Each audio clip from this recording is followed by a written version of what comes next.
ஆண்டவரும் இரட்சகருமாயிருக்கிற இயேசு கிறிஸ்துவின் நாமத்தில் உங்களுக்கு நண்பன் வாழ்த்துக்கள். பிரியமானவர்களே, இந்த புதிய நாளிலும் உங்களை சந்திப்பதிலே நான் மகிழ்ச்சி அடைகிறேன். கர்த்தர் நல்லவர். அவர் ஒவ்வொரு நாளும் அவருடைய கிருபையினாலே நம்மை நிரப்பி நம்மை ஆசீர்வதித்து வழி நடத்தி வருகிற தேவனாயிருக்கிறார். இந்த காலை நேரத்திலும் கூட வேதத்திலிருந்து ஒரு வசனத்தை நாம் தியானிக்கலாமா? பாருங்க, யோவான் 7வது அதிகாரம் அதில் 37, 38 இந்த 2 வசனங்களை நாம் வாசிக்கலாம். பண்டிகையின் கடைசி நாள் ஆகிய பிரதான நாளிலே இயேசு நின்று சத்தமிட்டு, ஒருவன் தாகமாய் இருந்தால் என்னிடத்திலே வந்து பானம் பண்ண கடவன். வேத வாக்கியம் சொல்லுகிறபடி, என்னிடத்தில் விசுவாசமாய் இருக்கிறவன் எவனோ அவன் உள்ளத்திலிருந்து ஜீவ நீரூற்றுள்ள நதிகள் ஓடும் என்றார். ஹல்லேலூயா! எவ்வளவு அழகான ஒரு வார்த்தை இல்லை? அப்போ பாருங்க, இந்த பண்டிகையின் பிரதான நாள் அன்றைக்கு இயேசு சத்தமிட்டு சொன்ன ஒரு வார்த்தை, ஒருவன் தாகமாய் இருப்பானானால் அவன் என்னிடத்துல வந்து பானம் பண்ண வேண்டும். ஒருவனை விசுவாசிப்பானால் அவனுடைய உள்ளத்தில் இந்த ஜீவ நீரூற்றுள்ள இந்த நதி ஓடும் என்று. தேவனுடைய பிள்ளைகளே, நம்முடைய இருதயம் ஆனது, நம்முடைய ஹார்ட், இது மிகவும் முக்கியமான ஒன்று. நம்முடைய ஹார்ட்டில் ஏதாவது ஒரு ப்ராப்ளம் இருக்குமானால் நம்முடைய சரீரத்தில் எல்லா உறுப்புகளிலும் ஒரு பிரச்சனை இருக்கும்.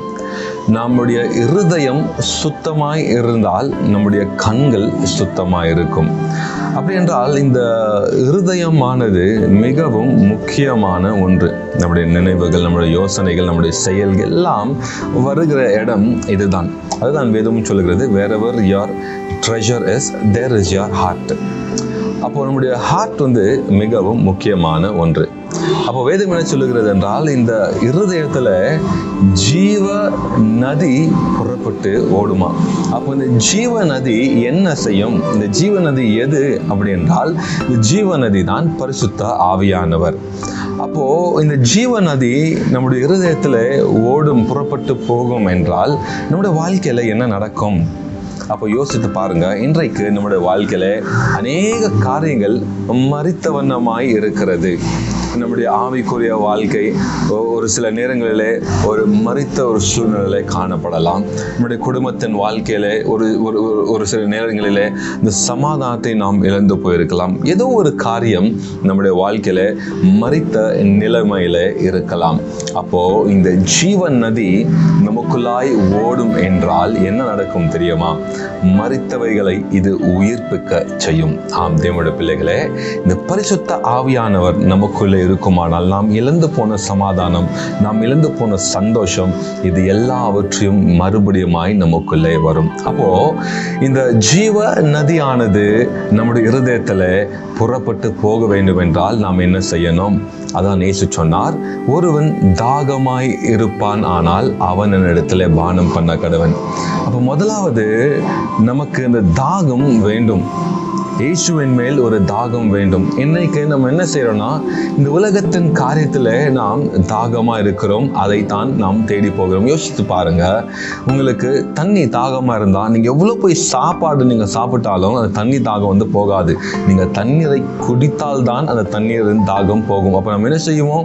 எப்படியாவது ஓடி எங்கேயாவது தண்ணி கிடைக்குமா என்று பார்த்து அந்த தண்ணியை உடனே குடிப்போம். ஆம் தேவனுடைய பிள்ளைகளே, அந்த தாகம் என்பது நமக்கு வரணும்.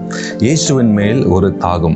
இயேசுவை எப்படியாவது நான் பார்க்கணும், இயேசுவிடத்தில் எப்படியாவது நான் பேசணும், இயேசுவிடத்தில் நான் எப்படியாவது கிட்டி சேர வேண்டும் என்று அந்த இயேசுவின் மேலே அந்த தாகம் நமக்கு வரணும். அந்த தாகம் நமக்கு வரும் என்றால் இந்த ஜீவ நதி நமக்குள்ளாக புறப்பட்டு போகும். இரண்டாவது காரியம், நாம் இயேசுவை விசுவாசிக்கணும். அநேக நேரங்களிலே பிரச்சனைகள் வரும் பொழுது நாம் என்ன செய்கிறோம் என்றால், சூழ்நிலைகளை பார்த்து நாம் பயந்து போய் இயேசுவின் மேல் இருக்கிற விசுவாசத்தை நாம் தளர விடுகிறோம். தேவனுடைய பிள்ளைகளே, எப்பொழுதும் அவர் மேல் நாம் விசுவாசமா இருக்கணும். நாம் அவர் மேல் விசுவாசமா இருப்போம் என்றால் அந்த ஜீவ நதியானது நம்முடைய இருதயத்திலிருந்து அது புறப்படும். ஆம் தேவனுடைய பிள்ளைகளே, பரிசுத்த ஆவியானவர் நமக்குள்ளா இருக்கும் பொழுது நாம் இழந்து போன எல்லா விதமான சந்தோஷமாகட்டும், சமாதானமாகட்டும், நம்மளோட வாழ்க்கையில என்னென்னலாம் நாம் இழந்து போயிருக்கிறோமோ எல்லாவற்றையும் மறுபடியுமாய் அவர் உயிர்ப்பிக்க செய்வார். ஆம் தேவனுடைய பிள்ளைகளே, இன்றைக்கு அவர் மேல் தாகமா இருங்க, இயேசுவின் மேல் விசுவாசமா மாறுங்க. உங்களுடைய வாழ்க்கையில ஒரு பெரிய சமாதானம் உங்களை தேடி வரும். God bless you.